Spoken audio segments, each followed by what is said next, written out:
Hang on, boys. Let's see here. I need to grab this guy.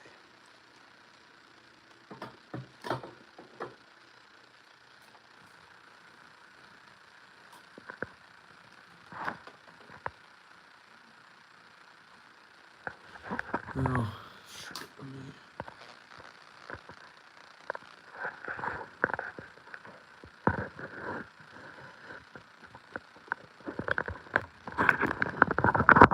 There we go. All right, guys. How's it going? We are back again. Check that out. Second stream for today. And look who's here. Nice. Hell yeah. First one in. How's it going, brother? Pretty good. I am pretty good, man. Not too bad. Ooh, NCC Snot 762. How's it going, brother? What's your question here? Should I buy a Sentry? Personally, I'm not a big fan of Sentry when it comes to their, AKs and stuff like that. I don't know. It seems like quality is not really there. I'll do more research on it. If it's something that, honestly, if you're going for, whatchamacallit, that type of brand line for AKs, Sentry Arms, things like that. Yeah, Sentry Arms is going to be good, but you also have like Pioneer Arms, Palmetto State Armory, stuff like that as well. And personally, I like Pioneer Arms. I do have Palmetto State Armory as well, like my RPK here is Palmetto. Hey, Prepper, nice seeing you, bro. Yeah, we are back again, man. Check that out. Hope you guys are doing good. Hope you guys didn't do too much in the past couple hours here. Oh, man. Yeah, so let's see here. Today's topic.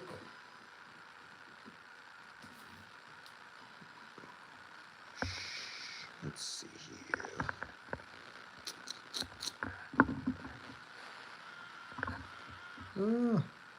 I wish I can see what my topic was again.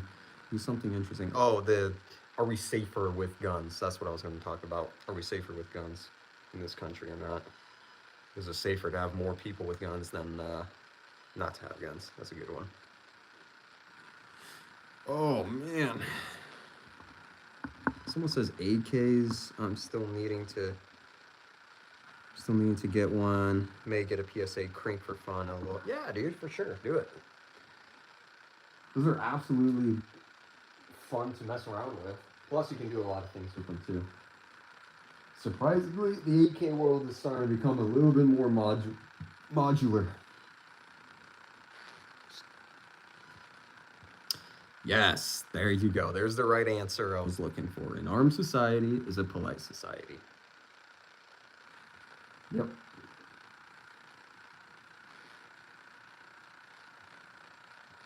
And shoot, I think it was like 80 to like 90% of all crimes, just the visible appearance of a gun prevents crimes. Just the sight of a civilian with a firearm prevents crimes. May get the 7.62 model. Yeah, I would definitely do it in. Ooh, man, that's hard because I know they have the 5.45, 5.56. I don't know if they have 5.56 in their Krinkovs. I'm not sure about that. I think they do. I would have to recheck that one again. But if you can get in that traditional 7.62 model, oh yeah, that'd be pretty cool.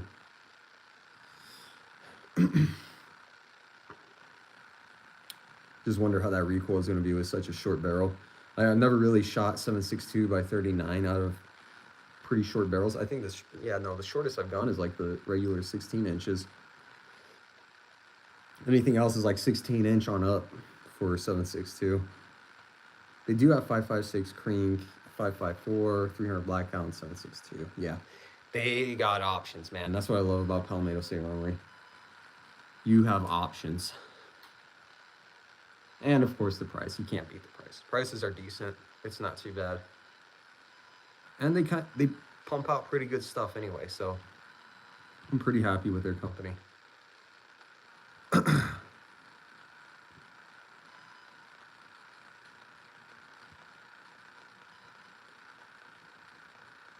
Yeah, I wish this topic was supposed to, or I'm hoping to grab the opposite side of the audience. I wanna grab some people that think, other than what we think.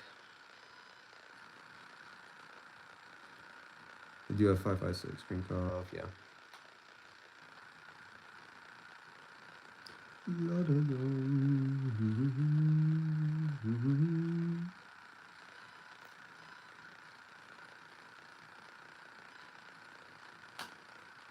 Oh my god.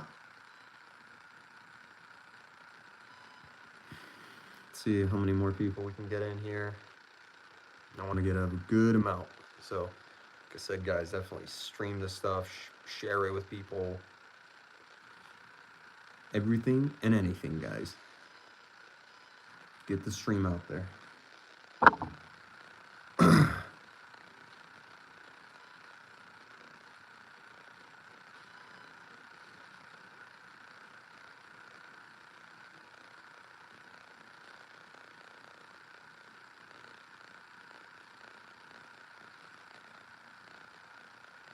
In the meantime,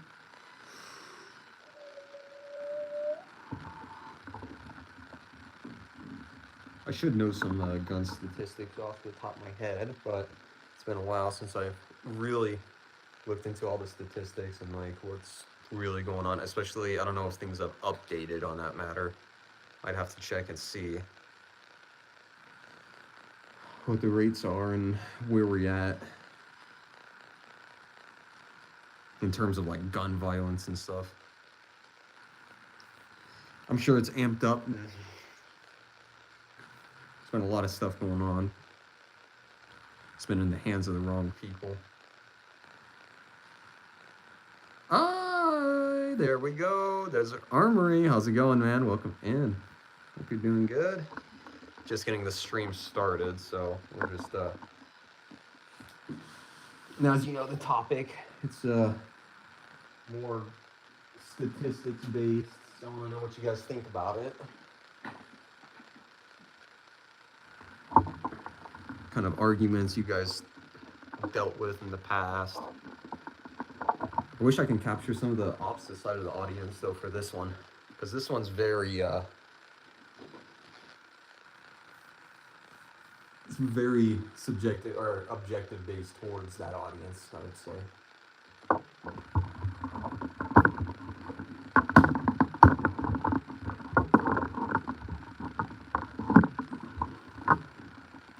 I'm gonna try to bring this almost to my level, I would say. There you go. Had a few shootings on New Year's in the city near me, a few over road rage and one for a deal gone wrong. Wow, holy hell, that is insane. Sir Blythe, hey man, how's it going? How we all? We are doing good. I'm doing good. I am doing great. Good seeing you, man. That's crazy, man. That is insane. Didn't didn't most of Europe cancel the whole New Year's and all that stuff? I think they did, didn't they?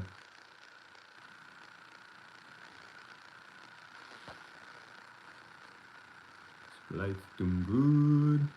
Yeah, we're getting some OGs in here, guys. How's everybody doing? Welcome in, guys. Good to see everybody here. And if you guys saw the topic for today's stream, definitely let me know what you guys think about it. I want to know your input.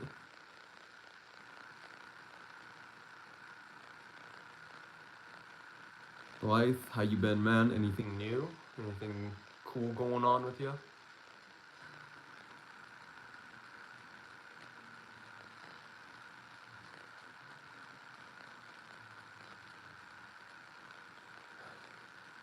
I can't wait to hang up the clock, honestly.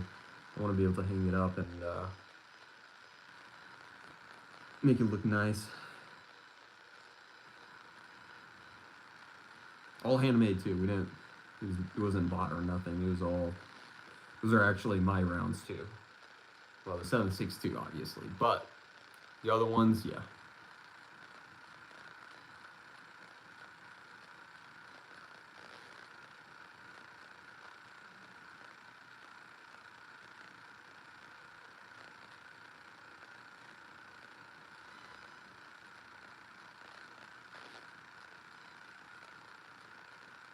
Good to hear. Doing good. New year, same problems. Yeah. I wish you can all just be like wiped away, clean slate, and then you start again for the new year. That to me is a new year, you know? Just wipe the plate clean of all the crap. Welcome in, guys. All the new ones. Let me know what you guys think. If you have any questions, feel free to ask. I'm an open book.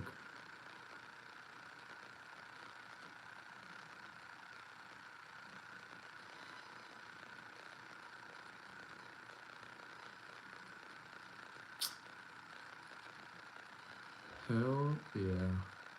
I should lay out some of the other guns here so you can see them a little bit better. Just not sure what you guys want to see.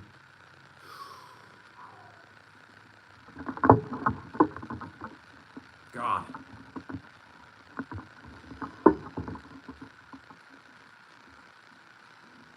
Okay, I'm gonna set up my. So I'm gonna actually I want to pull out the 5.56 Pioneer arms. I want to lay that down as well with my other Slav guns. All the Slav guns, you know. I do need to get a sling for my 5.56 AK here as well, so. There we go. Set that guy up. And then let me grab my FAO, my lovely, darling FAO. Let's give it a good rack.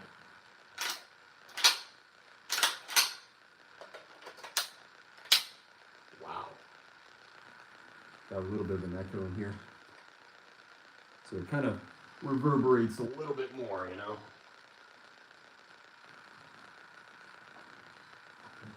Set it across, so we'll have that. Okay.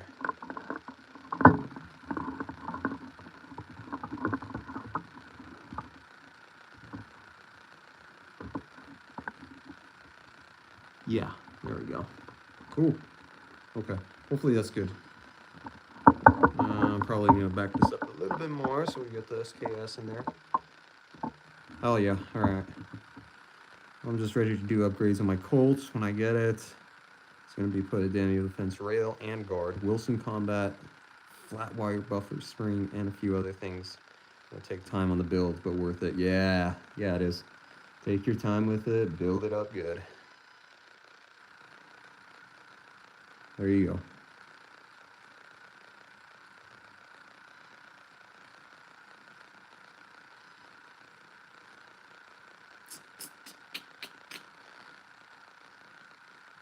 That looks cool. Thank you, man.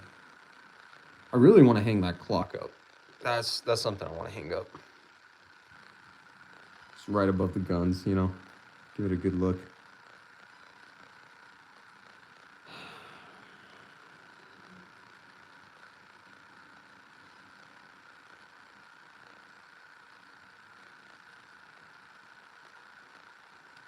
Probably definitely do stream tomorrow as well. Won't be outside. It'll be dark by then, unfortunately. But hopefully on Saturday I can do a morning stream. I want to do a morning stream outside. And I take the guns out and lay them out against the wall or something. Let the sun hit it. Do some outside streams again. I miss doing those.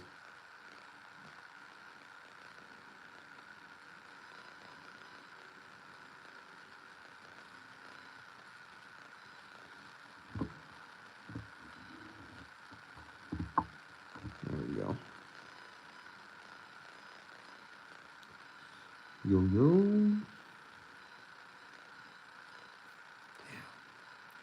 It's crazy what happened to these streams. Wow.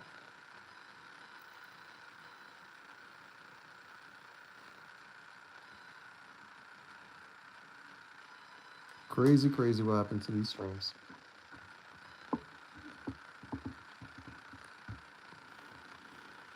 Heck yeah, get an installation video going. That'd be cool. That'd be really good.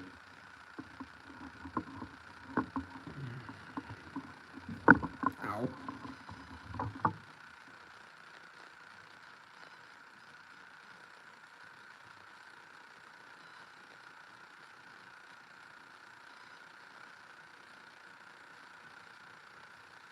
It's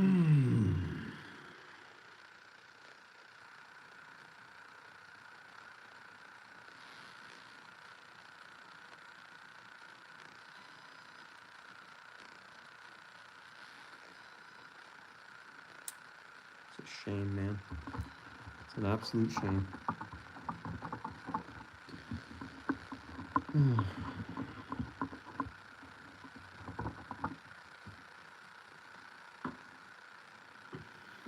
Man, wish I could see at least 20 people in here. Not even getting that anymore.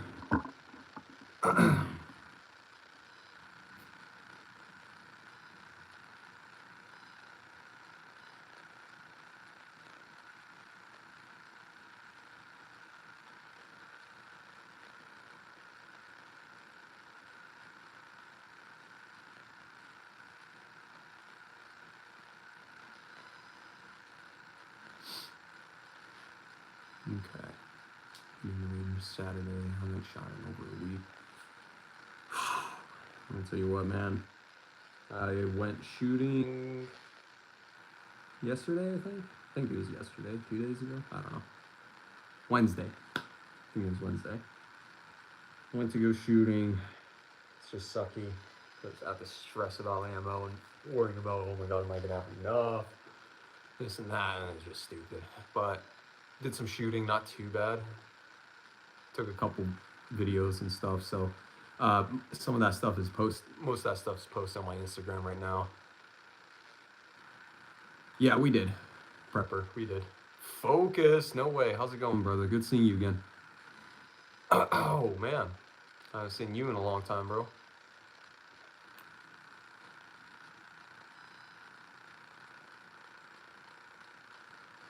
Streams have been very hard, especially trying to get back to what I was. It's insane. I'll try to do some outside streams again. I know people really love that. We'll see if people are still interested in stuff like that. I like the outside.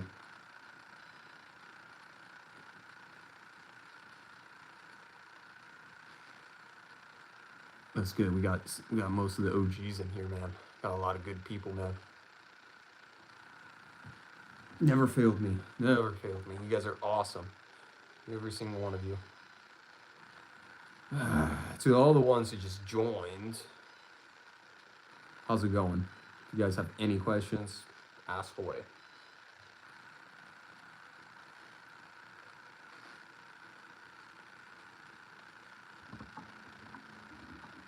Hopefully you're doing good, dude. I hope your New Year was good too.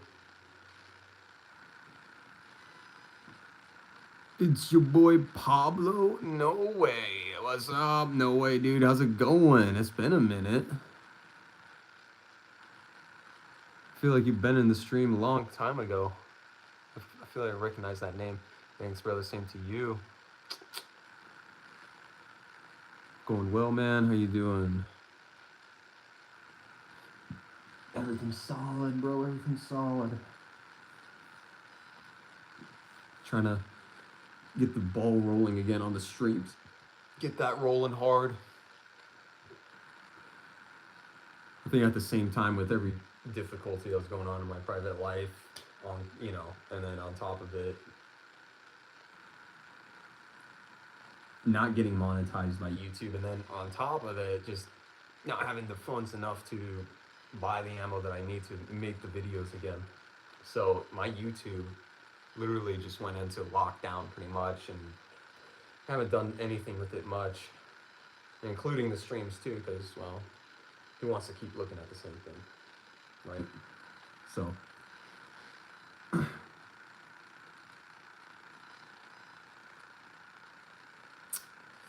but I shouldn't have stopped either way. I really shouldn't. It's a bolt action one. I'm confused on what. Good news. I got my uncle's black powder rifle. Okay. I'm doing good, by the way, bro. It's a bolt action one, so I'm confused on what it fully is. What? Oh, it's a black powder, but it's bolt action. So it was still using black powder as its main firepower, but it was in the cartridge form. My Martini Henry was like that. It was a lever gun, a single shot lever gun, and it was chambered in black powder cartridge. So you got a rifle that was late 1800s, towards the very beginning of the 20th century. So that's probably how old yours is. But no, it is a bolt action gun for sure. It's a rifle. That's what it sounds like. And it's just the cartridges are chambered in pretty cool, but it's apart. Yeah. My buddy's gonna fix it up and be the test dummy. If it breaks, he's gonna fix it. Well, hopefully he doesn't die. Good on him, bro. Good on him. That's good of him. Because those guns are really important to restore, honestly. Like, those are historical firearms. And I feel like we got to preserve them as best as we can, you know? That's so funny. Oh, yeah, that's history in the hand for sure. No doubt. You know? Yeah, I think black powder really got phased out towards the end of the 19th century. Once it hit the 1900s and stuff, black powder was pretty much almost phased out by then. It was more of that smokeless powder, which was a very big step up, which caused less fouling, less damage to the barrels. It was much cleaner of a ignition, you can say, igniter. But, dude, don't get me wrong, black powder is awesome. I want one. I miss mine. Traded it for the Mauser right there. Hell yeah. If you guys are a big fan of Mauser, hit that like button, guys. Can't go wrong with Mausers. Old, don't matter.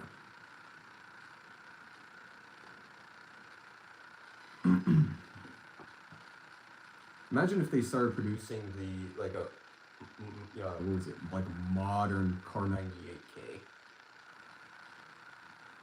Like same build, same engineering and stuff, but modernized.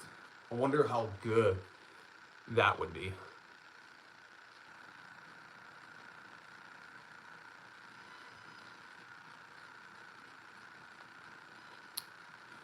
Because that would be interesting, honestly. Like, I love the bolt action of Mausers. The Mauser action with the spring assist load into the bolt itself is phenomenal engineering. I mean, especially for the time. Mine is 1895, and by the way, it's smokeless, so that's good. But yeah, no, it's insane. The action and everything is just beautiful.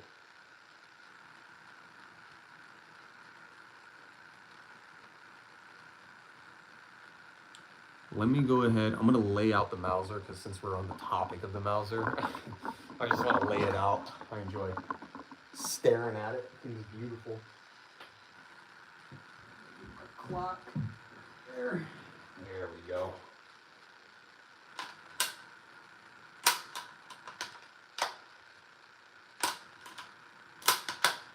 Yeah, that spring assist in the Mauser is just so beautiful. The action's smooth, it's clean.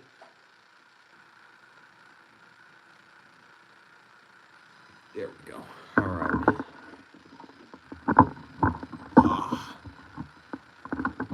So there we go.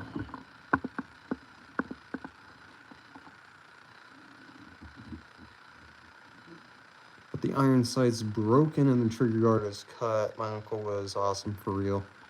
Yeah, that sounds like it, bro. He has some history with that gun, huh? That's Unc's old history.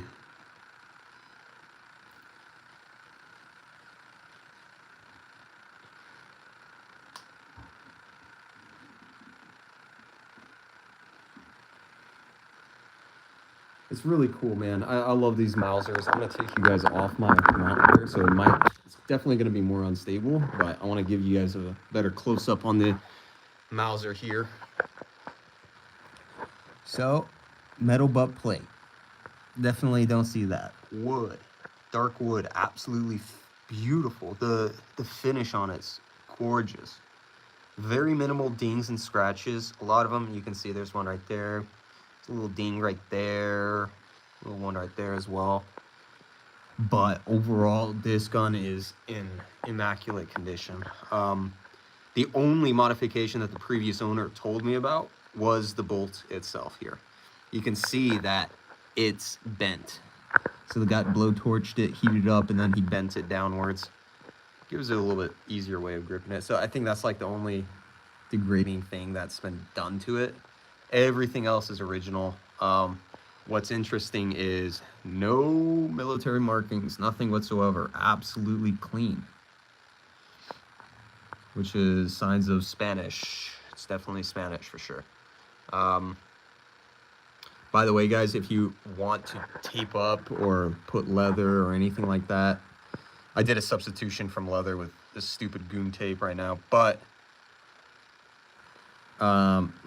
lame. Get out of here. God, that's Miss FAL, everybody. So she's such a joy, you know? Anyway, so if you guys want to preserve the wood and not like damage it, what I found out is wrap a piece of paper or a cloth or something around the gun first and then tape it up so that the tape or the adhesive from the tape doesn't, especially from heat and stuff like that, doesn't seep into the wood and damage the wood. So I used, you can see some white in there. That's paper. I used some paper, wrapped it up good, and it's actually pretty snug. I get a good grip on it now. But I would like to transfer it to leather. I want to get leather for it. Nice little leather strap handguard. Of course, a nice leather sling attachment would be beautiful on it. I have that as well, so it can hold multiple rounds. It's that 7mm Mauser, so it's a very strange cartridge. You don't really see it often, unfortunately, like 8mm. 8mm is more common than your 7mm, but it is still being produced, so. And I think these rifles are going for 400, 500 bucks, around there, so it's still pretty decent. Still pretty decent for the price. You get a good surplus firearm. And it's beautiful. The wood, everything's just flawless. Very accurate gun too. When you look down the sights, it's very, very meticulous and detailed. Like, you have to be precise when you aim with this thing. Rear sights flip up, so you can change your distance a lot easier with it as well. And I think it's preferred to be used that way too. So if I flip it up, there we go. You have your whole leaf. And now with the notches and stuff like that, you can go ahead and move it up, down, whatever you need to do, so you can adjust your elevation with this amazing sniper rifle. Can turn it into a sniper rifle, that's for sure. So, ooh, shoot. Don't fall, girl, don't fall. There we go. Okay.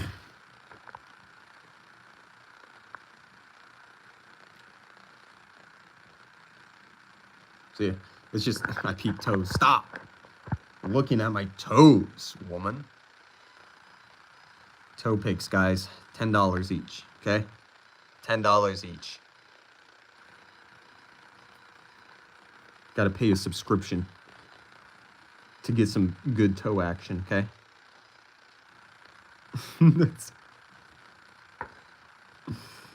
Oh, man. I tried to do, for all the ones who are somewhat new to this channel, you could tell I did a same paint job as I did with my FAL here.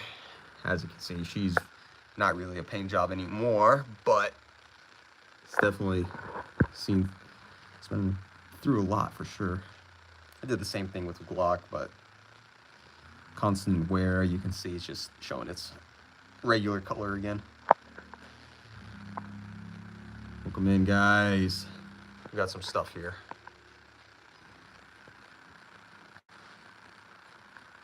Hell yeah. But no, I did find my local gun shop. They sell 7mm Mauser, so I am going to buy my 7mm Mauser easily. It's gonna be readily available too, so this girl's gonna be shot a little bit more often. I'm gonna try at least, or just bulk up on the ammo, save it for a good rainy day, because I know this gun's gonna do me some good. I need to take it to an actual range. Shoots, maybe one of these days, if I do a collaboration with Desert Armory and more, I'd like to, you know what, I gotta see, maybe we can do something this weekend. I gotta see what his schedule's like, so that me and him can meet up, do what we need to do, and then I want to bring this beautiful Mauser. I want to showcase it on his channel and mine. I think that'd be awesome. Bear04040. Where do you guys get these names, by the way? What's up, bro? How's it going, man? Is this your first time in the channel here?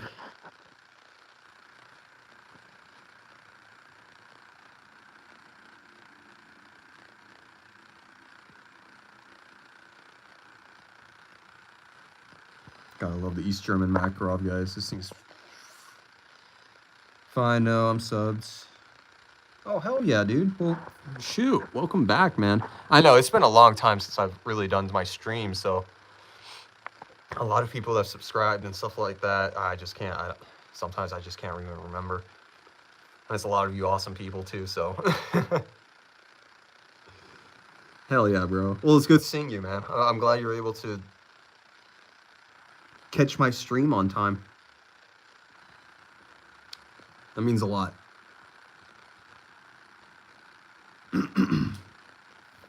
Oh, Bear. These, I know these aren't Bear, but it just reminded me of your thing. These are my wonderful buffalo gloves that I got up in Wyoming a couple years back before COVID. $300 I got these for. But these are absolutely warm and phenomenal. I love them. I used them for winter. I used them when I went bushcrafting, camping / whatever that was. Sons of bitches really kept my hands warm, man. Really kept my hands warm, I'll tell you what. So.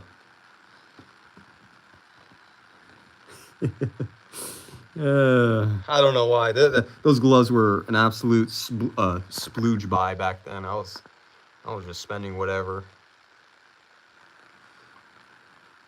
YouTube changed my handle. Of course they did. Of course they did, man. Garbage. Nice. Thank you, man. Yeah. No, these were awesome, man. I really enjoyed these. When I went bushcrafting or camping, whatever you want to call it, I actually didn't even need to wear these when I went to bed. I kept these between my thighs near my arteries, and oh my god, I was sweating so bad. So, snowy, cold temperatures, man. It looks like beaver puppets on the head. I know. That's what I always scared my dog and cat with these things, especially my cat. I would chase him around the house doing this. So he would think it's some, oh man, he would flip his shit. Hunting, yep. These bad boys. And I actually used these when I was transloading frac sand for the oil rigs. I was using these bad boys too. Sometimes the work gloves were not sufficient enough to keep my hands warm, so I bought those. Now I see why I bought those. Yeah, I bought those so I can keep my hands warm. I did have purpose for them. Put some Google eyes just for fun. I could so see that. Put some googly eyes on them. Hey, Mr. Bear. What are you doing? I can see the eyes right there. Back is back. Who knew? Oh man, that is the best. That is the best. Hey, no toes.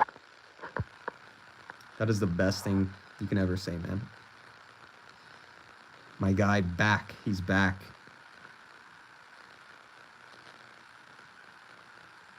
Is that Mauser 8mm? No, this is actually 7mm Mauser. Another uncommon round that you hardly see anywhere. But luckily, I found my local gun shop that sells a 7mm Mauser. Because this is a Spanish Mauser. This was developed and built in Spain. And then shipped down to like South America and stuff like that. For their conflict and for their war. That's why you don't see any markings or stampings like that, because a lot of them didn't want to be affiliated. Spaniards didn't want to be affiliated or get connected to what they were doing. Pretty smart, man. Pretty smart. I'll tell you what. Backpack. Did you add anything to your guns or get any new ones? I do have. We haven't shown this to the channel yet. This is Miss FAL's AR. It's a 22. Let me lay it out here real quick for you guys. It's a 22. It's never been shot. M&P 22 long rifle AR rifle. So, I think the camo's pretty cool on it. I think it's pretty nice. It's never been shot. So, and this belonged to her dad, which passed away pretty recently. So, that's why she has it.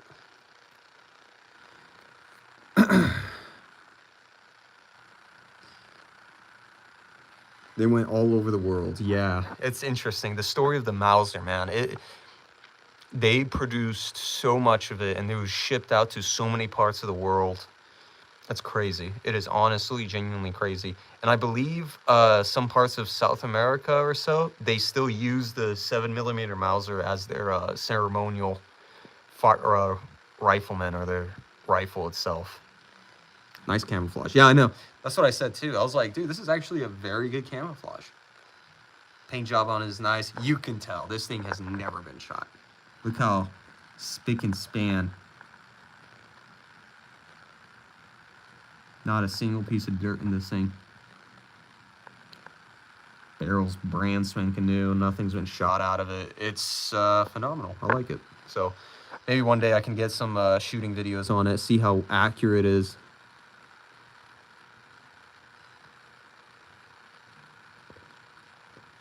Yeah, maybe I could do that. I know 22 is cheap as hell, so maybe I can pump out a video of 22.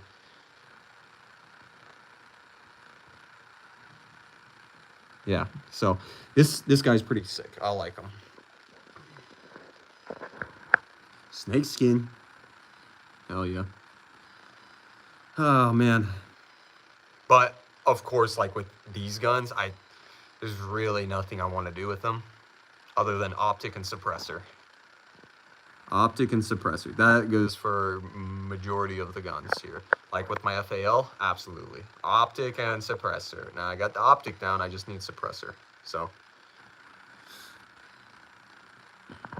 I do like the coyote tan color on my Sig Sauer 1911 here. Very beautiful. I always like that.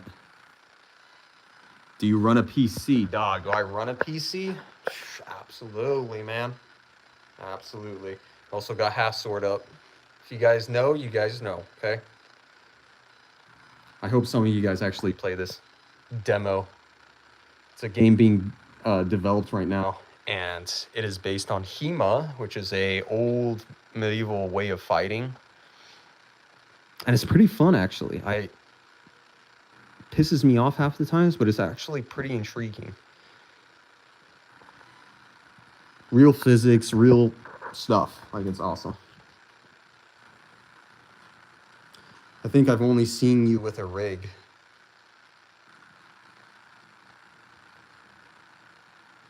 What you mean? You've only seen me with a rig? You mean chest rig, or you're like, what rig are you talking about? Actually, Bear, yeah, I have. The TSAS 1911. One of my buddies had one before he went off to the Air Force, and it was really nice. I mean, the thing was pretty good. So far, he told me that he didn't really have much problems with his. There was really nothing. I'd say worry about the magazines. The magazines might be a problem. Other than that, I don't really have anything bad to say about TSAS. It's a good budget, 1911. TSAS is decent. But I wouldn't do much other than buy it for fun. I don't know.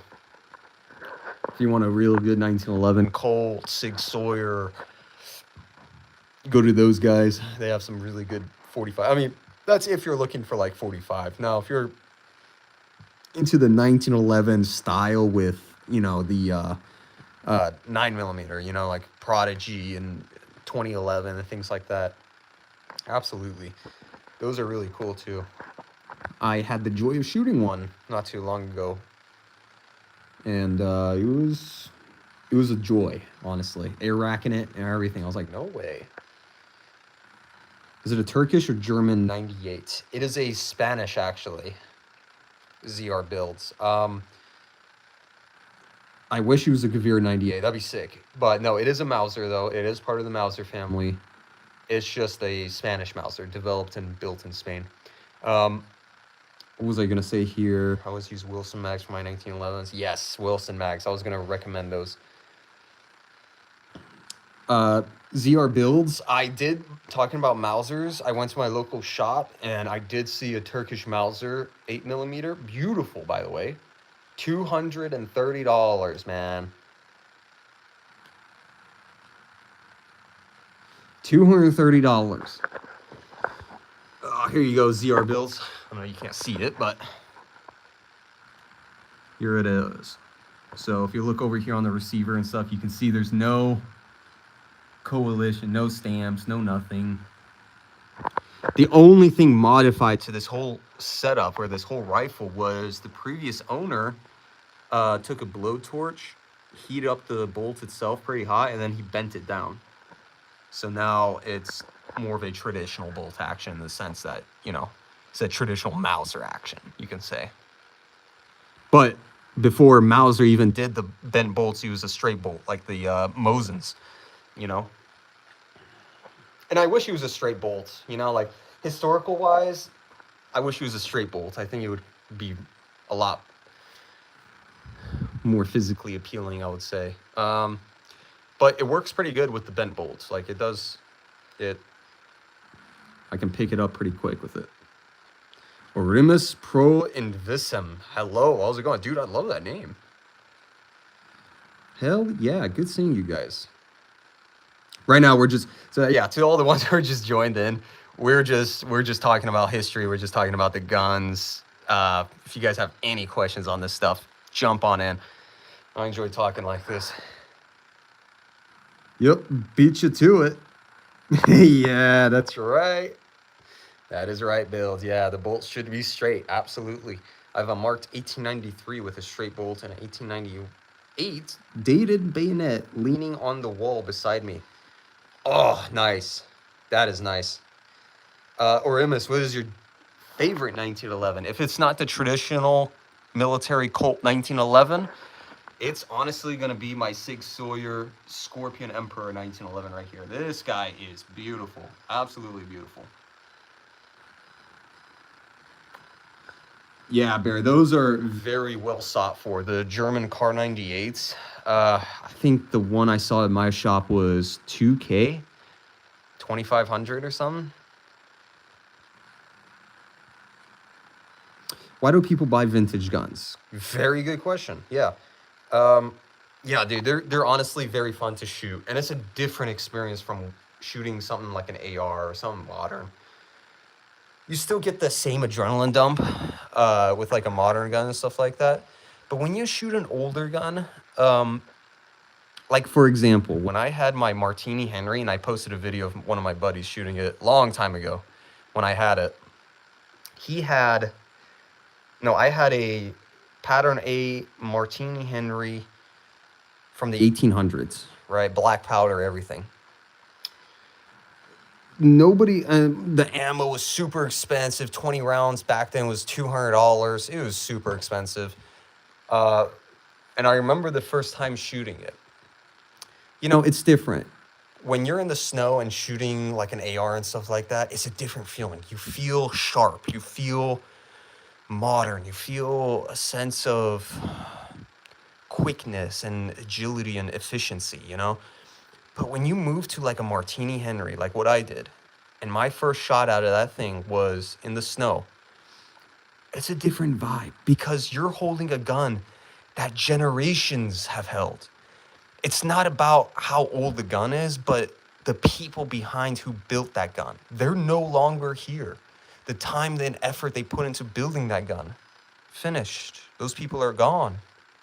But their essence, their spirit, the stories of those generations of who had those guns and the dents in the wood and, you know, the very small details. It's the human nature behind these guns is what makes them so valuable. It's not really about how old they are and how useless they are. No, it's not that. It's the human nature behind it. As humans, we have given Milsurp guns a pedestal because they have experienced a lot more.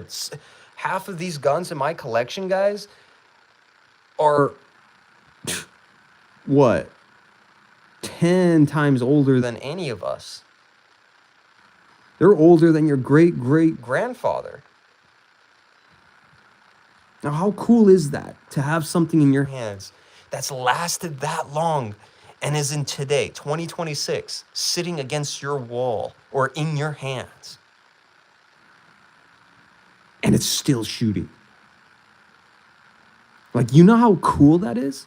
You know how you go to a museum, you might, like, especially those, like, gun museums and stuff, you see all these guns? I want those guns. I want them in my closet. You know how cool it is? You just access it. It's like you're walking into a museum yourself and you could just touch, shoot, experience, rack, whatever you want. It's so enjoyable, dude. You get a piece of history. So I know that's like a huge rant. Like I just ranted there for a while, but you know, it's hard for me to explain these things in such a short, compact moment. It's just not gonna, it's hard for me to explain something that it's not really physical, you know? It's not really physical. It's the essence behind these guns that make them so valuable, you know? My double barrel over there is from 1910. It's a black powder, actually, so I do have black powder. It's from 1910. This shotgun, I could give you a quick history. This shotgun has experienced or has been around before the Titanic sank, before World War I began.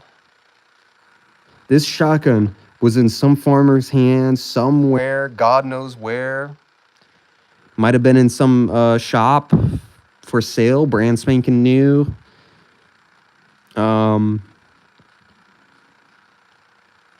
knows how many vehicles it's been in, what type of vehicles it's been in throughout those decades and years, you know?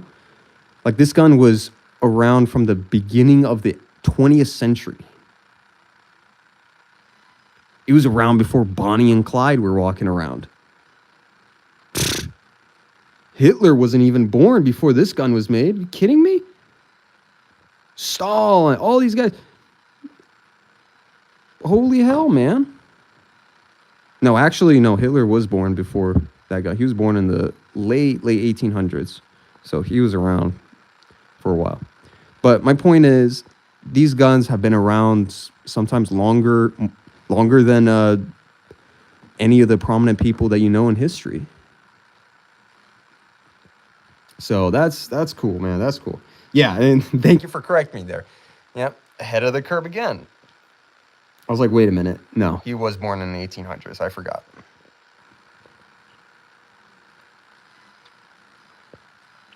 I'll just collect firearms and memorabilia from the World Wars. Beautiful. Yeah, see? And stuff like that, dude. It's so valuable. It's a lost human experience that's in these physical objects, you know? And I think that's why a lot of people collect them, you know? It's just a it's just a desire or an attachment to history and human behavior and human experience in itself. So that's crazy. It goes a lot deeper than, you know, old guns, you know?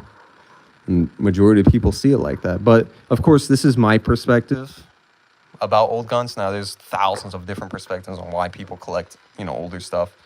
So it's quite interesting hearing from other people. Yeah, back generational. It's beautiful. You know how cool it would be to have the spear. Let's say, you know how cool it would be to have a Roman spear during the time of Jesus, right? Even if it wasn't the spear that went into Jesus, imagine if you had a spear from a Roman of that era during the prime time of when Christ was alive. Imagine if you were able to own a spear or a bow, something of that era. People don't buy it because it's a spear. No, people buy it because there's an essence behind it. There is some deeper meaning behind it. So very similar stuff, you know? And I'm going to continue getting older guns. I love my antique guns. And I hope that the Mauser, the whatchamacallit, the Turkish Mauser is still at the gun shop. I hope, because I really want it. I really do. And if you guys want to help out with that, it's 200 something bucks. There's the Cash App right up there. And we can get that bad boy on the channel.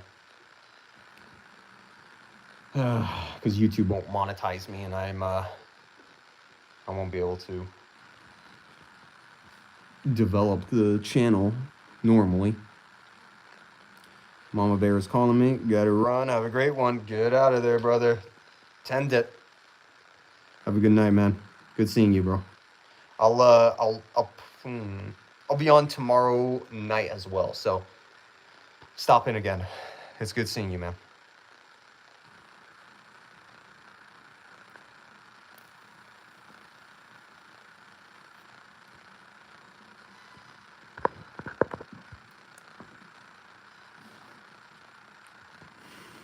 And hopefully soon I got a couple.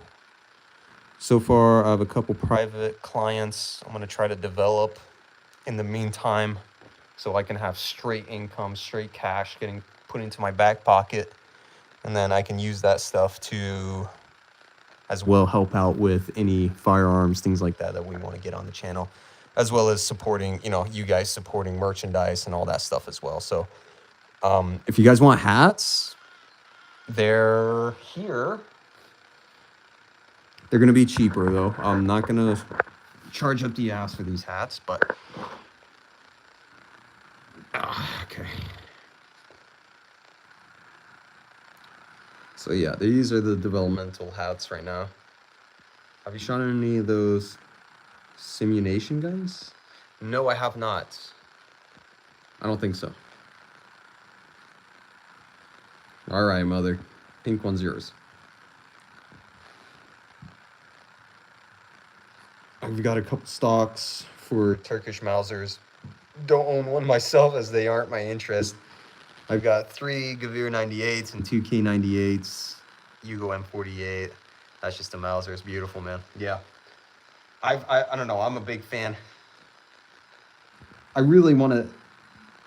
I mean, I'm Middle Eastern myself, so to experience like a Mauser built in Turkey or imported to Turkey, I want to know its history. I want to feel it. I want to know what it's about. And I think it would be my first almost Middle Eastern firearm. Now, what I wish I could get is the Gavir 98 made in Iran, Persia. The Persian 98. That is beautiful. Later, back. Good, man. I'm glad you're able to stop in. I'll see you around, bro. Tomorrow, I'm going to be on at night. So probably around 6, 7. Good seeing you, man. But yeah, no, it's definitely a very intriguing thing. You know, I really wonder how the and honestly, it really looked like they produced those Geweers phenomenally. I mean, I'm sure they had the blueprints, the toolings, the engineerings as the Germans did, because my God, the Persian Mausers are phenomenal. The engravings, the writings on them, you know, because Persians always loved to inscribe and write certain things on the guns. You know, like it's a tradition to do so, especially with weaponry. Like a lot of times they would inscribe Quran writings on their firearms, or, you know, something that means well. So it's a pretty interesting pretty interesting tradition and history that you might get with different variations of the same gun, which is insane, you know? Guten Nacht, Mutter. Hey man, I had a fight ex-friend. He tried to assault me, so I pulled out an air pistol. And he backed off. He said I was supposed to take it like a man and fist fight. But he's throwing. Dude, were you able to fend off pretty good? Did you wring his neck? Did you grab a stick from him and start beating him with it? That's what I would have done. I would have beat him with his own stick, dude. Dang.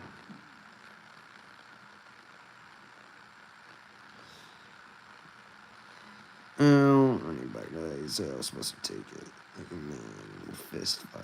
But he was throwing sticks at me. Well, you know, it's like he's supposed to fist fight, bro, and he just started throwing sticks at you. That defeats the whole thing of a fist fight. He's like, talk like a man, and then he starts throwing sticks at you. Just the copyright bull crap, which I had none during that time. I filtered my whole channel and try to minimize everything on there to get monetized, and they didn't want to do it. So, and I submitted it twice. I tried twice, and they rejected me. So I'm not going to focus on that crap anymore. Why I didn't want to fight, I was just defending myself. But yeah, exactly. You should have grabbed one of those sticks and beat the shit out of him. That's defense. Man's throwing something at you, you throw something back at him. It's as primal as you can get, you know? One uka, throw another uka at him. Gotta run. Cheers, buddy. Catch you soon. All right, Blythe, I'll see you around, man. Like I said, bro, I'll be on tomorrow night as well. So 6, 7 o'clock. Be open for me, all right?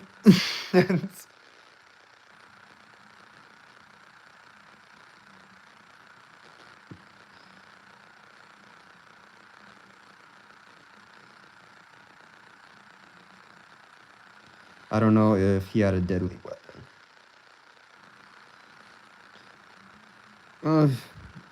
He's throwing sticks at you.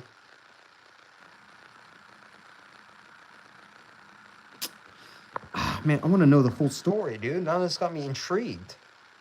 Let's see here. He tried to assault me, so I pulled out an air pistol. And then he backed off. So he was supposed to take it like a man and fist fight. But then he started throwing sticks at you. So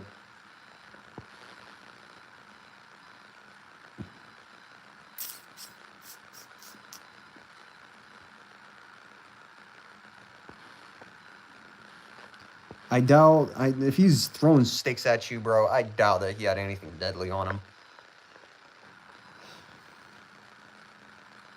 If he's throwing sticks at you, he ain't got nothing, dude.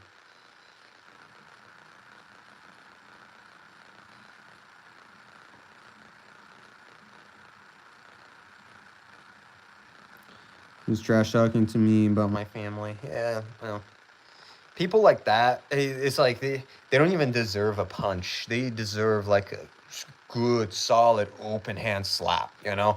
Like this is what they deserve right here from another man. A slap, a bitch slap. This is what they deserve. Like people like that who just trash talk and stuff like that, right here. This is all you need. They ain't worthy of a fist, I'll tell you that. Good job. He did the right thing, man. Did the right thing.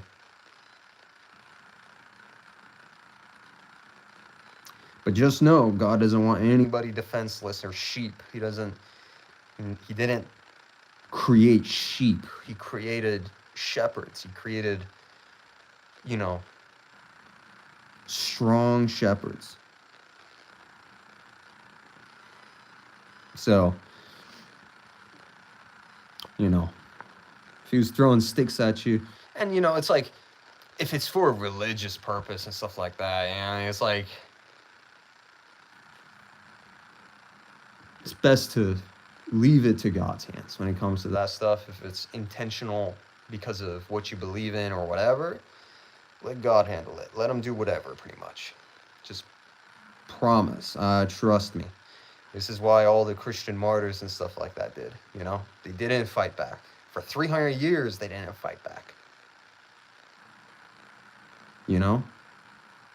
But during that 300 years of constant massacring and making these Christians into martyrs, because the Christians allowed it. They had every right to defend themselves, no doubt. But it wasn't the way, you see? It wasn't the way, so they let it go. They let it happen. But they knew that God had a plan behind it all. And that these people aren't going to get away from what these actions are. They were putting up Christians as torches, as lanterns, as lights in the streets of Rome. Lit them on fire on stakes. You know? You think God is going to just, it's okay, you know, my people will handle it later. No. Rome got ransacked and just obliterated. A lot of these places got completely obliterated and just collapsed because of these outcomes, right?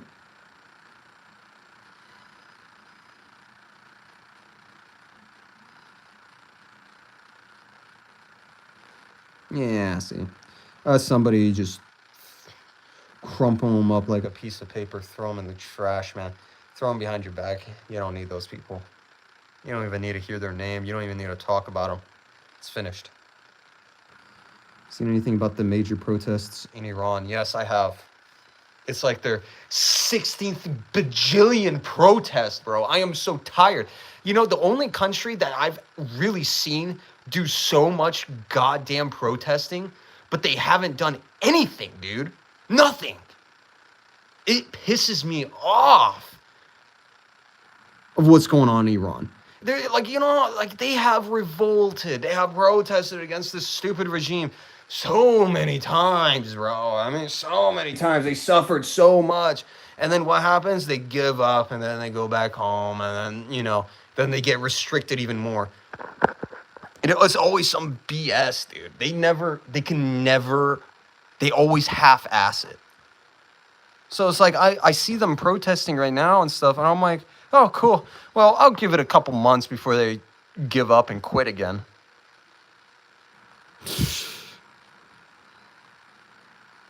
You know, me being Persian or Iranian, it is such a disappointment seeing such little commitment done with these guys, man. It's like, dude, your blood has run through this land for 3,000 goddamn years, man. You have culture.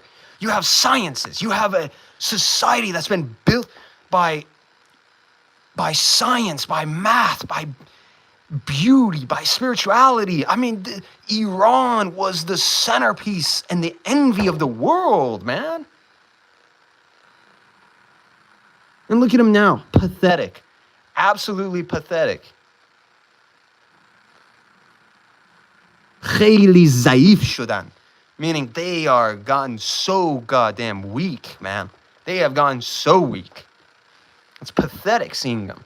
And, you know, it's like, yeah, I want to see some good out of Iran. I would like to see Iran free because the beauty and the environment of that country is absolutely phenomenal. Before the revolution, Americans were investing in their economy. They were buying homes over there. They were moving over there because of how prosperous that nation was.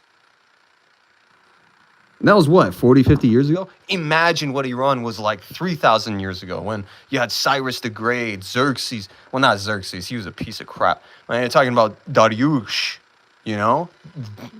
The foundation of the Persian culture and the civilization.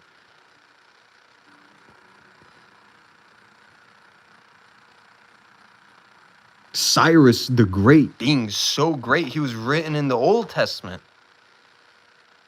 God mentioned him. Like, are you kidding me? And these are the people in today's time? Yeah, all they do is just throw rock. Oh, yeah, screw you. I want the Shah. I want the king. And then they get fucking pushed back so hard. And then they're just like, okay. We're gonna recenter and we're gonna rethink everything. Get the hell out of here, dude. Oh my God, man. They did good on the last protest and the last revolution that they did. They were doing pretty good. They were dragging people out. They were grabbing these stupid Muslim leaders, man, stripping them of clothes, throwing rocks at them. I mean, killing them like brutally. They were doing some pretty good damage. They just didn't continue on.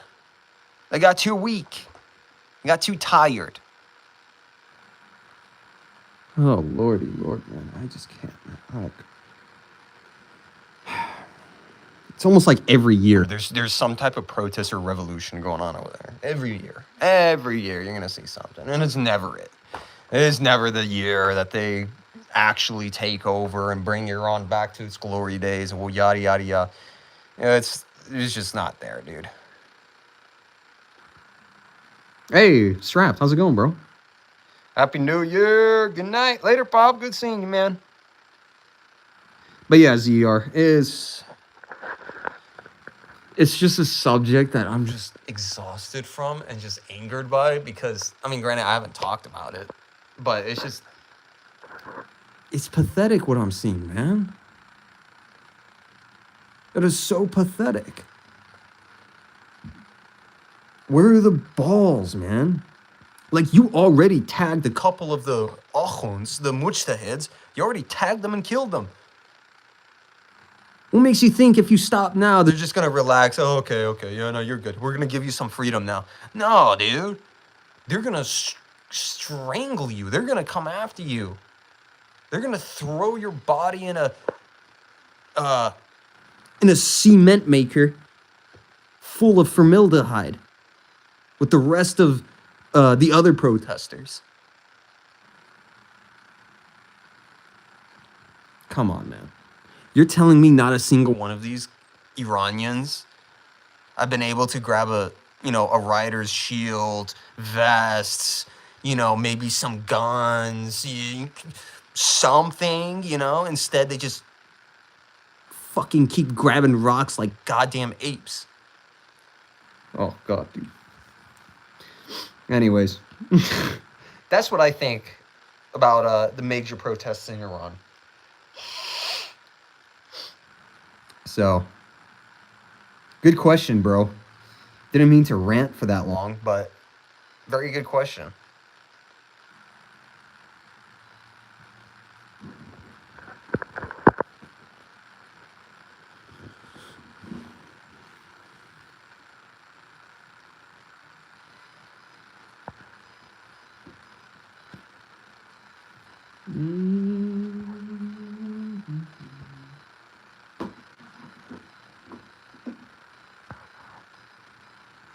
So, yeah. So, the CIA could have aided a little. It's just not the fact of aid, bro. It's just the fact of having guts and commitment, man. You're telling me there's more government over there than the actual people? That's such BS. Like, that is such BS. They could outnumber them by so much. They just don't know how to fucking strategize. They don't know how to operate and be efficient in operations. They don't know how to take over stuff. Sabotage. They don't know how to sabotage. They don't know how to do anything. The other thing they know is just throw rocks and scream because they always have high blood pressure.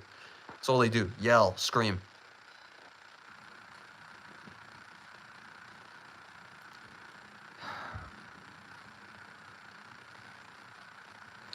Yeah, in the last 200 years, Iran's been nothing but a big fat joke. It's always been a big fat joke for the past 200 years. People have gone soft. They've gotten so weak. So weak. They don't even know how to fight anymore. They don't know how to neutralize anymore.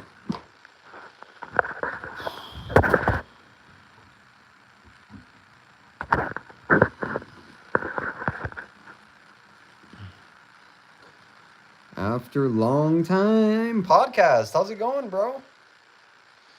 Bro, you Christian? No, I'm actually not Christian. No. But I do believe and I do accept the message of Christ and who he is as the Spirit of God and as God himself, you can classify. I have no objections against that. If you guys want to say he's the way, the truth, and the life, absolutely, I agree, 100%. Nobody can go through to God except through him, for sure. Bro, I got a question, if you know. Okay, what's the question?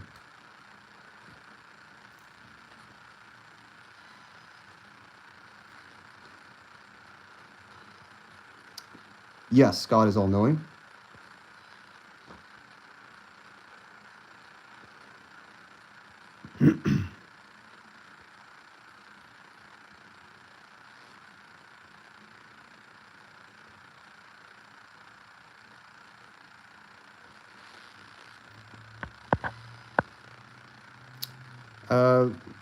What? Okay, why does it say in the Bible that Jesus didn't know the hour? What verse are you talking about? Which I need a bit of reference. Hang on, guys. Things about to get spicy here. We got podcast coming in here. What's going on, brother? Nothing much, bro. Good seeing you again. I'm gonna be right back. I'm gonna grab my thick Bible real quick. I gotta know something.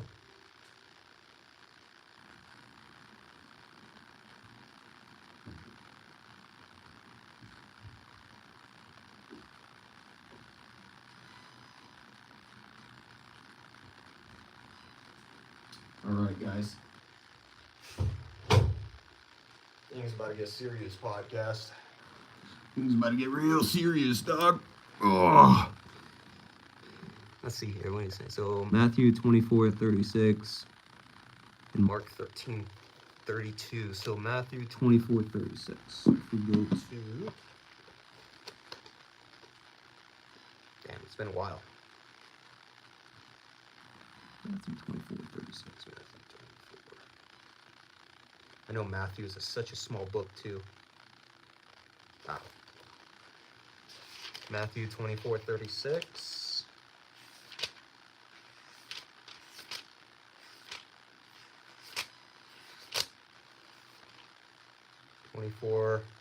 God, I keep forgetting. 24:36. Okay, so 24:36. Look at that. My dad even highlighted it. Therefore, behold, I send unto you prophets. Crucified. Okay, wherefore I behold. So these are apparently. So these are all in red. These are Jesus' exact words. Okay. So 36. Verily I say unto you, all these things shall come upon this generation. Okay, that was Matthew 20. Wait a minute, no, 24:36. My bad. It's been a minute. But of that day and hour knoweth no man, no, not the angels of heaven, but my Father only.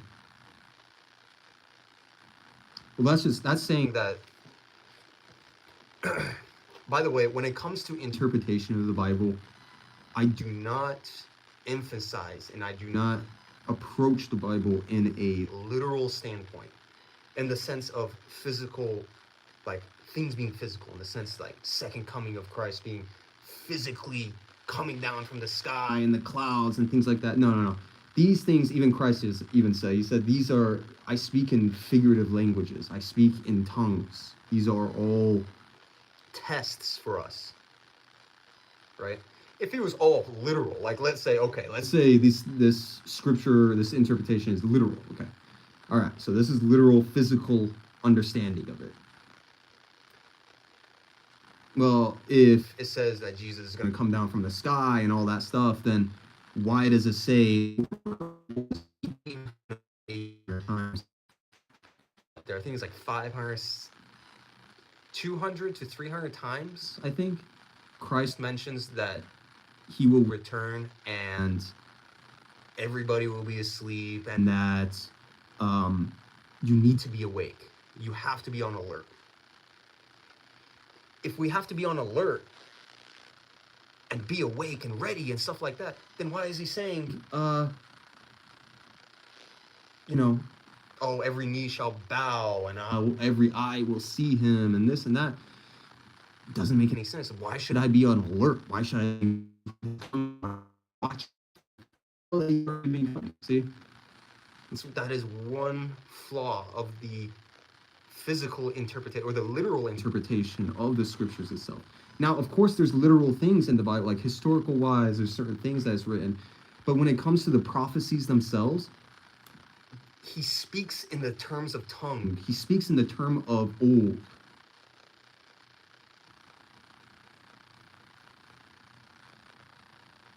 Yeah, see, okay, so you are really nice. It means the God, not the Jesus. Sure, absolutely, yeah. Because when we talk about Jesus, right? Jesus, Yeshua, was a man 2,000 years ago. He was a man.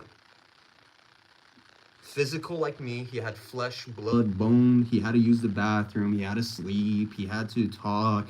He laughed. He had to eat. He had to drink. He was bound by the physical limitations like you, like me.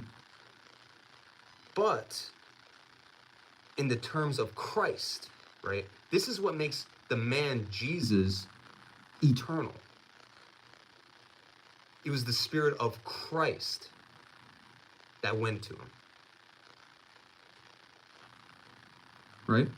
So you're saying that, I understand that, it's a small complication. You might not be, you might not be understanding it too well, but from the spiritual understanding or the spiritual interpretation of the literal read verses of the Bible that I'm seeing right now is figurative. It's an understanding of spirituality, right? That's okay. If he's a child, he's a child. He wants to learn this stuff. That's fine. Absolutely. It's important. These are good questions that he's asking. Yeah. The thing is, Jesus was the man. Christ is what we gravitate to. Christ is the eternal. Christ is the life. Christ is the way. He's everything, right? But yeah, when it says chapter 24, verse 36, wasn't it? Yeah, but of that day and hour knoweth no man, no, not the angels of heaven, but my Father only. So only God knows the hour, the day of when he will return again, is what he's talking about.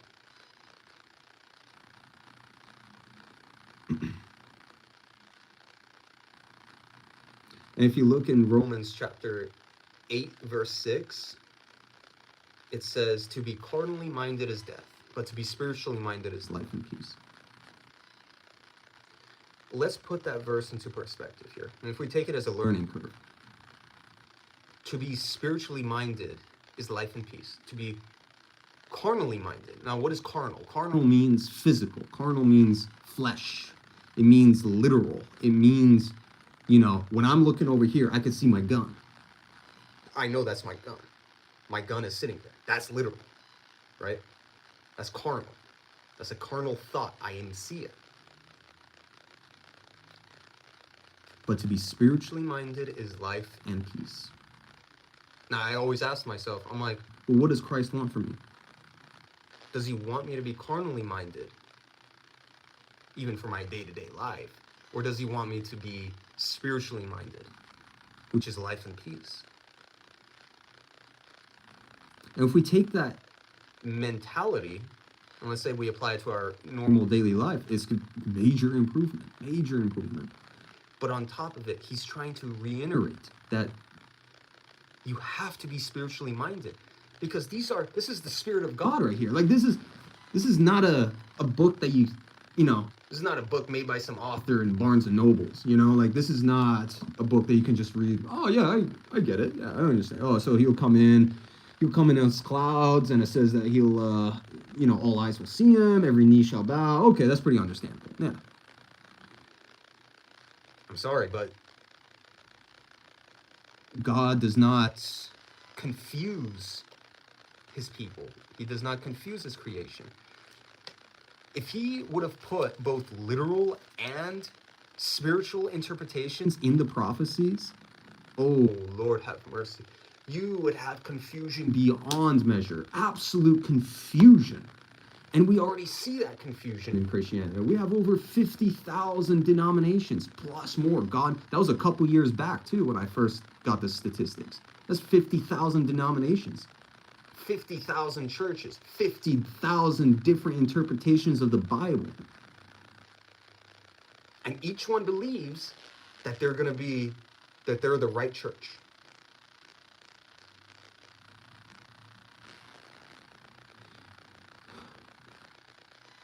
So the interpretation of the Word of God has been altered so much, in the sense that people don't know how to navigate through the Word of God using the eyes of the Spirit. That's what he always said. He says, you have eyes, but you cannot see. You have ears, but you cannot hear.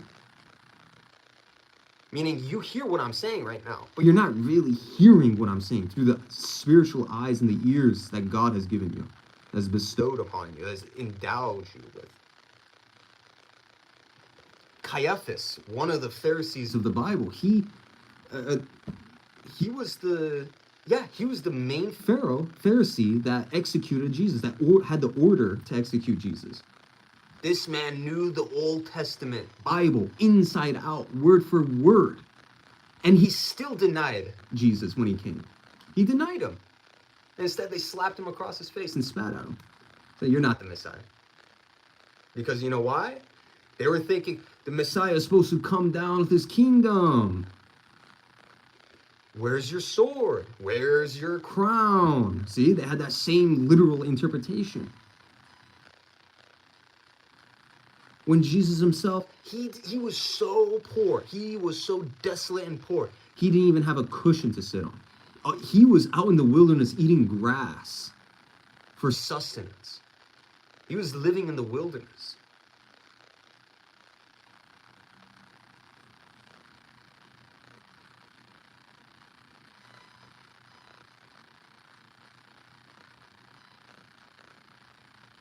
Yeah, true.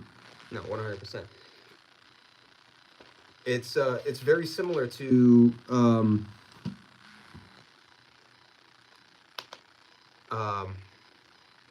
another contradiction is, I honestly should just keep the Islamic crap out of it, but at the same time, I want to make some type of connection here. Because when we apply, let's say, the words of Muhammad with what Christ said, when you look at the scripture of Muhammad and you see that he said something about Christ in the terms of, oh, he wasn't crucified. It says in the Quran, it says he wasn't crucified and He didn't die, actually. But then the Christians come along and they say, well, no, he did die on the cross, actually. And he was resurrected 3 days later, on the third day, right? And the Muslims go, no, that's wrong. That's completely wrong. That's BS. No. The funny thing is, both of them are right. Both of them are actually right. Christ did die on the cross. He did go through all that stuff. No doubt about it. No doubt. But when Muhammad said Christ did not die on the cross, that is also true. He didn't. He was talking spiritually. Muhammad was talking spiritually of the Spirit of Christ himself. He said that Christ did not die on the cross, meaning his spirit did not die on the cross.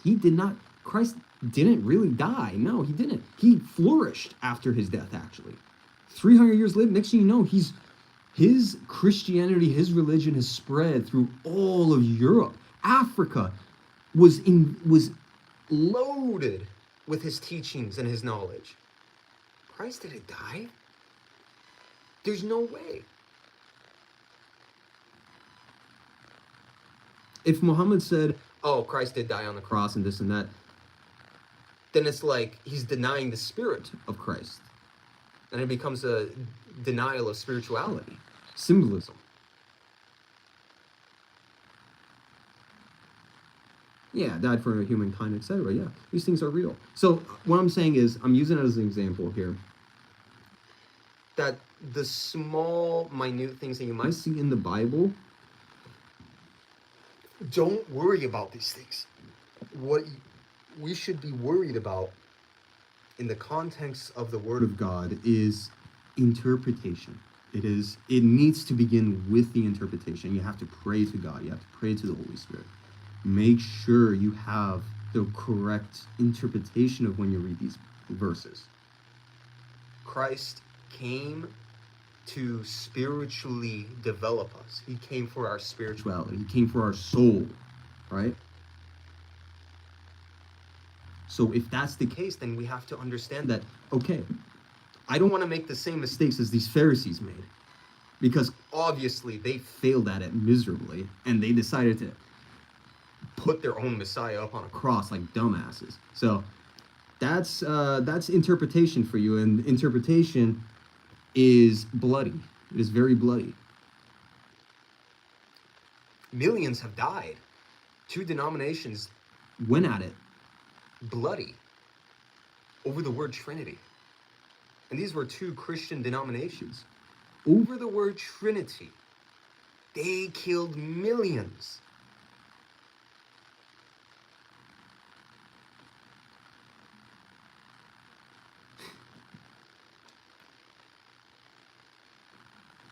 Once we understand that the Word of God is the Word of God, and it's spiritual in all nature and aspects, mainly, objectively, specifically for the prophecies, Daniel, Isaiah, you're talking about all these prophecies, right? Including New Testament and Revelations, especially Revelations. Oh, Lord, this is riddles beyond measure.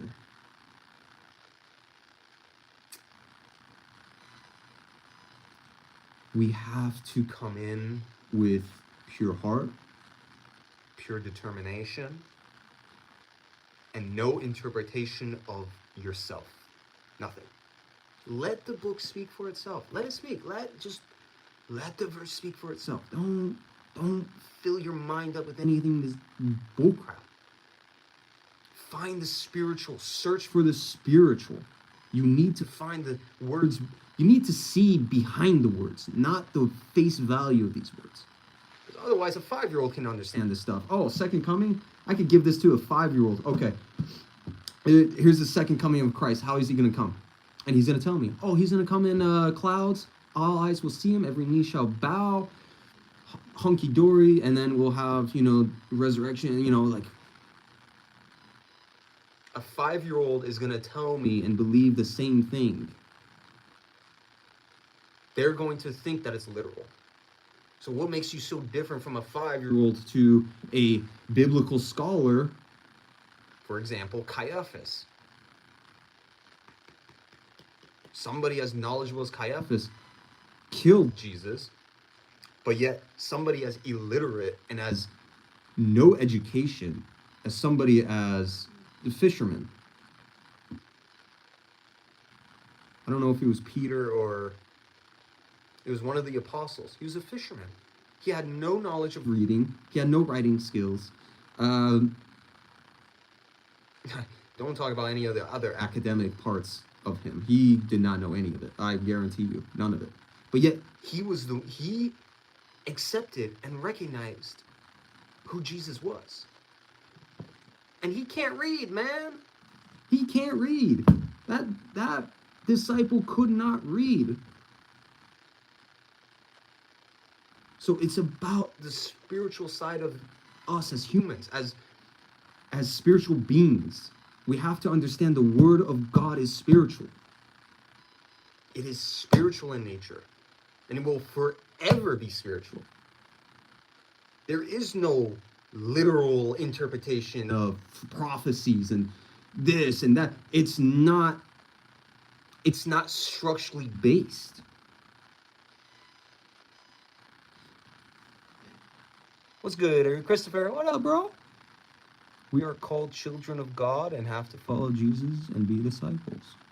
Yeah, absolutely. And it's important to read, and it is important to independently investigate the truth.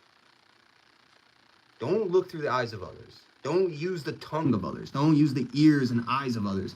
This is you. This right here is a personal connection to the divine. Don't soil it with some other pastor's interpretation or some other human interpretation that has no place in the Bible. It has no place in the Bible.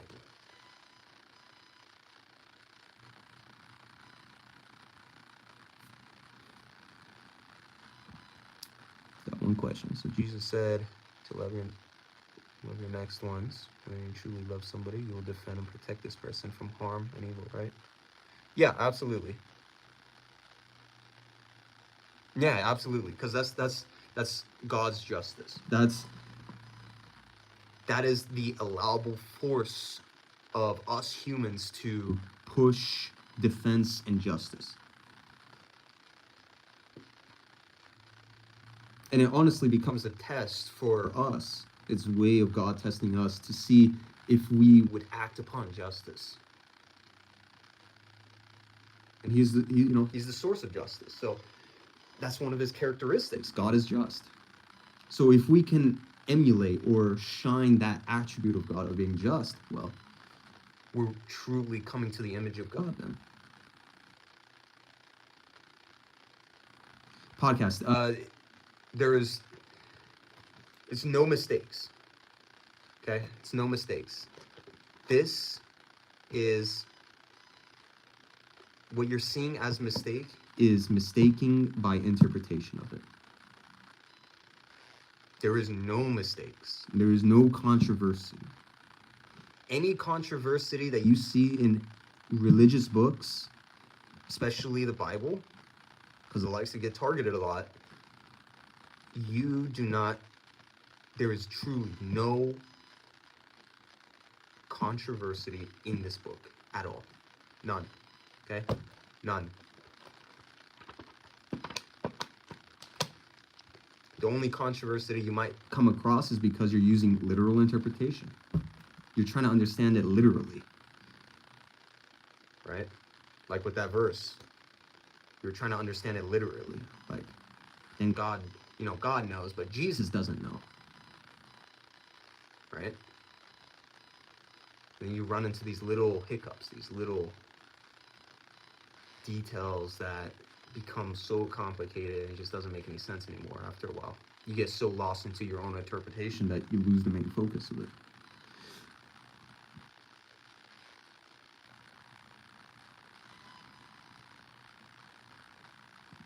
Yeah, absolutely builds, for sure. But for it to last this long as a book written by, a bunch of people, it has lasted and been tested through time and time. You know how many times, how many nations have tried to get rid of this book? And the followers? It's as if God himself is protecting these books. These books are the cornerstone of religion.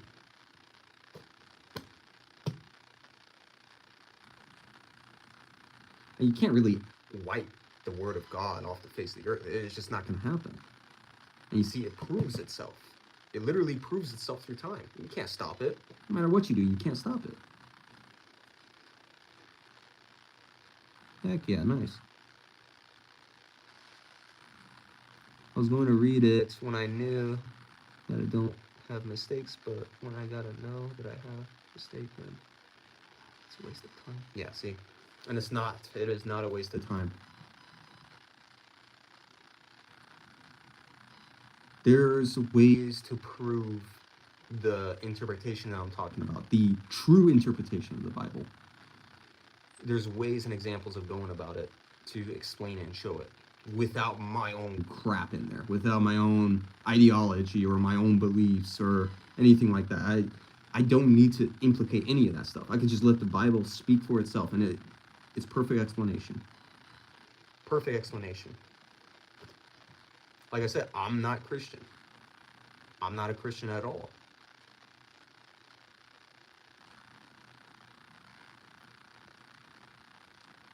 But for me to deny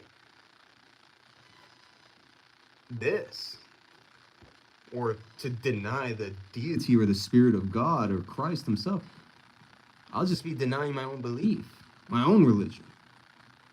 Because it doesn't cooperate. It won't work. It literally won't make 2 cents to me. That's how clear and obvious it is. It will not make clear, 2 cents to me.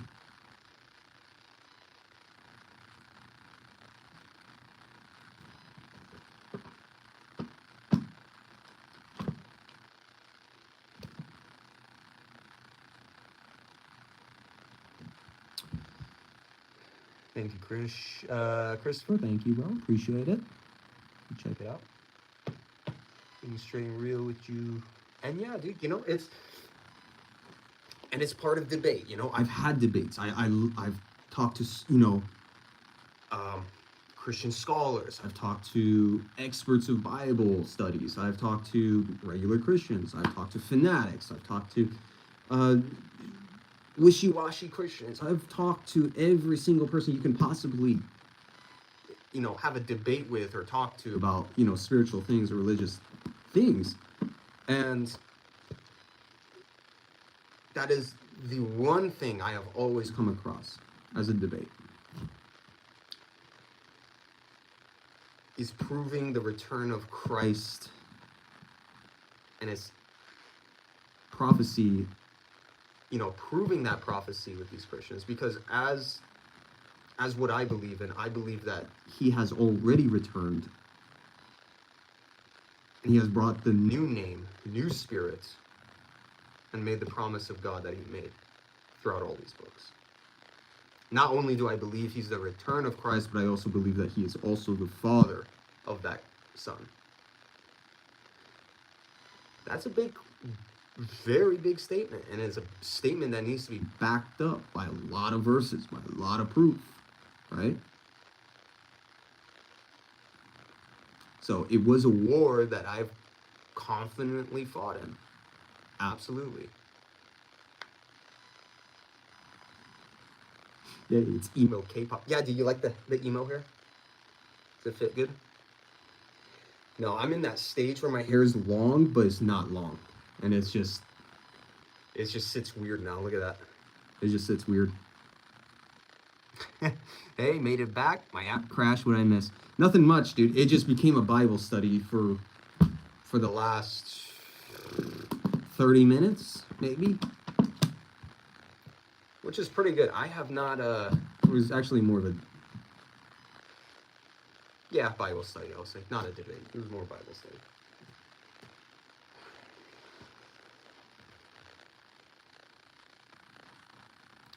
We're sporting the same hair at the moment. The beard, nice. Yeah, so you're in that awkward, weird, grow awkward stage of the hair. I don't know, I'm not a big fan of it. It's...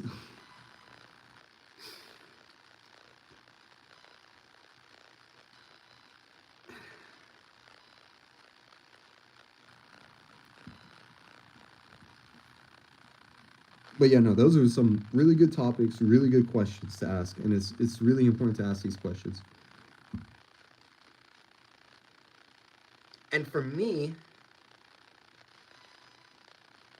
yeah, I'm not Christian or, anything like that. I don't really celebrate any of those type of stuff. I'm not a Christian by name or heart, but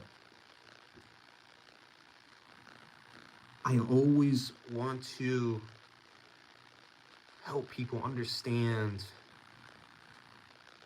the Bible itself in general. Like, I love seeing people be able to debate with me and argue with me and then be able to grow with me. Like, I want it to be a journey of growth. I want it to be a moments of reasoning, of rationality, of really thinking,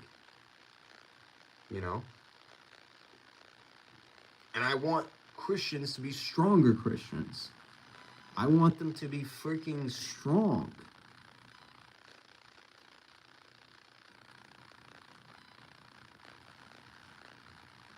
Like, when it comes to the spirituality and stuff like that, this needs to be the backbone of Christians. I mean, this needs to be not the backbone of a pastor, not a backbone of a church, nothing. This book is the backbone. Yeah, should be strong. Christians should be strong in their own book. They should acknowledge, they should know their own book. They should study, they should research, they should go back to the roots, they should decipher, they should make sure that, their interpretation is not going against the Bible. And it's just not their own, weird, twisted thing that they start making up as they go on, because they'll do that. They will do that. And it's natural. But we have to, it's hard. It is very difficult. I'm not saying it's easy. It's definitely not easy. And God made it that way. But once you understand it, it simplifies so many things.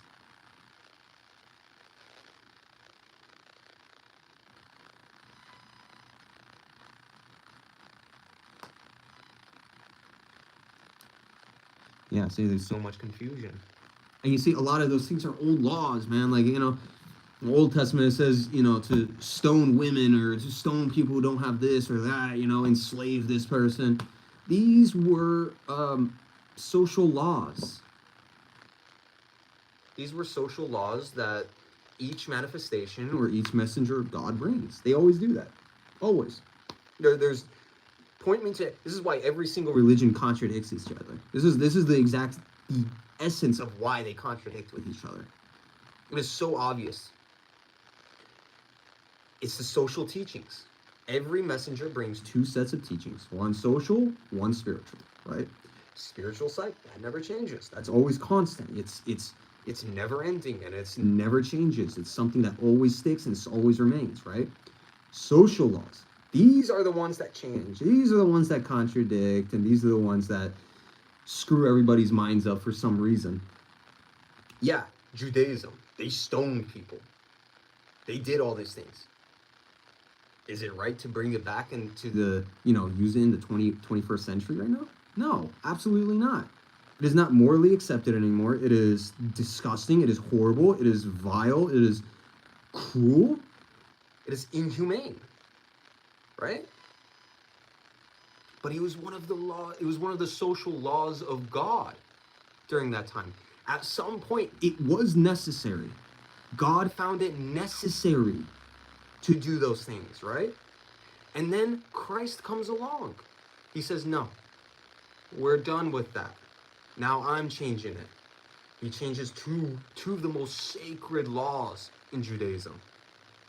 The Sabbath and marriage. He goes after talk about a power move. He goes after the most sacred laws you can ever imagine. That's when you know somebody's from God, is when they do something like that, okay? And they have no fear about it. Come on.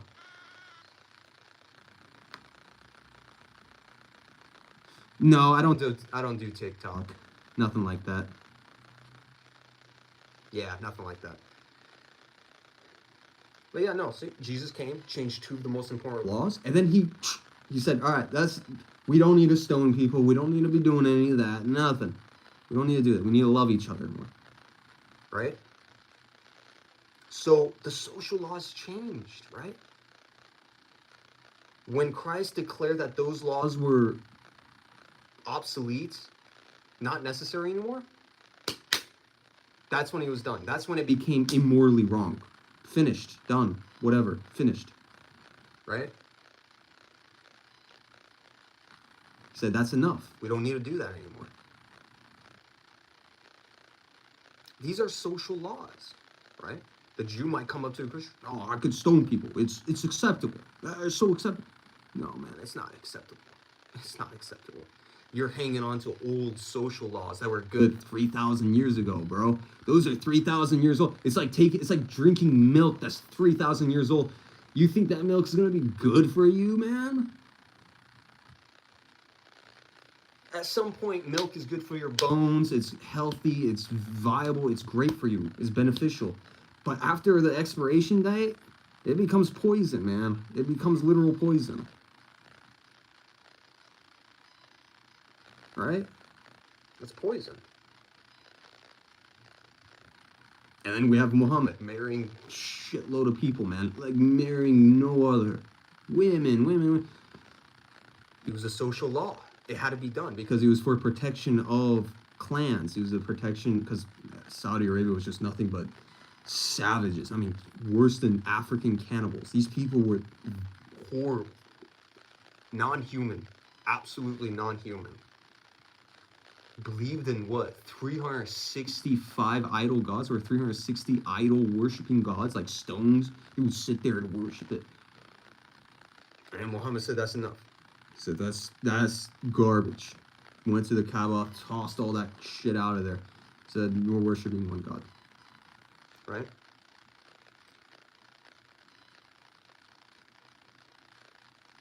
They come to change social laws and to reinvigorate the spiritual laws again. Because after a certain amount of time, humanity tends to degrade and just use. It's like religion is like a pond, right? It's a clear, beautiful pond. When it's first born, when the religion is first concepted, it's beautiful, clean, pure, beautiful, right? And the more people go in there, they wash their face, they clean their, next thing you know, they start cleaning their clothes in there, and next thing you know, a couple days later, that water is just moggy. It's the most nastiest water you can ever imagine. It's the same water, yeah, but it's become so filthy and just nasty. It's just garbage. You don't need that anymore. That pond is finished. It's finished. So God creates a new pond. Here, this is a blessing for humanity. What do? We kill the prophet, we kill the messenger. Ah, yeah, we don't need it. It was a fakey retard. Yeah. 300 years down the line. Oh my God, I'm so sorry. I did this to you. Oh my God. Please forgive me. The Pharisees made the same mistake because they couldn't see. The people of the tribes of Muhammad, they couldn't see. They're too busy worshiping idols. Egypt, Moses, the pharaohs of that time were worshiping sun gods and, whatnot. All this garbage, right? It's like, and then here comes this old, crippled, shaky, illiterate sheep herder, Moses, comes walking along. The man couldn't even walk on his 2 feet. He had to use a cane. He needed a cane.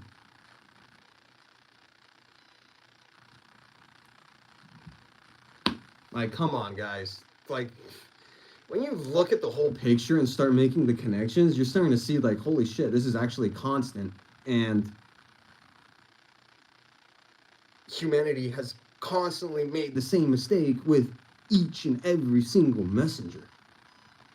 It's no different, man. It's the same Spirit of God. It's just going through time. Same exact light. Put it to this, you know, a different lantern. It's the same damn light, same damn oil, different lantern. But then we just freak out about the lantern. Oh my God, it's different. He's got a different name. Oh, he looks different. He didn't come down from the sky. Oh, he didn't do that. Oh my God, what? Oh man, what the fuck are you talking about, man? It's the same freaking light. You kidding me, dude? Anyways, good combo, man. Yeah, this worshiping fire and snow, man. No, man, no. But no, forget all the Muslim talk. Forget all this other nonsense. These other religions I'm talking about. You do not need to be looking into any of that garbage anymore. Like, you don't need to be looking at that stuff right now. Focus on making the connections with the book you're most comfortable with and the book that your heart's attached to. This is the most important thing. This is what's important, right? Have to focus on that. All right, guys. Well, podcast, looks like it's just me and you, man. I'm probably going to be heading out, so it's been awesome talking to you, bro. Keep studying, keep doing what you're doing. You're doing good. You are doing good, man. All right, dog. Well, I'll see you around, and probably do a stream tomorrow as well.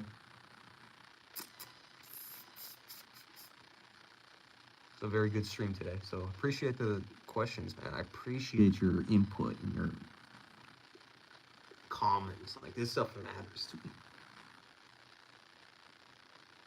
It really matters. Tomorrow I'll come if you say. Yeah, absolutely. No, I'll probably stream around the same time that we stream tonight. I think I'm gonna do 6:30, 7, around there. Probably do it around there. So yeah, I'm gonna do that. All right, guys. Well, I'll see you guys later. Podcast. Good talking to you, bro. Oh, Insta.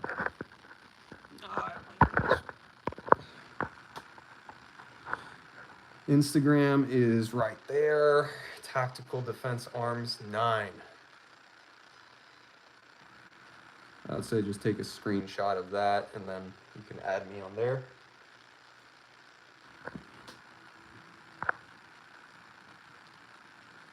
So, all right. Cool. All right, brother. Well, I will see you later. I'll see you tomorrow, hopefully. And yeah. FAL, man, signing off, man.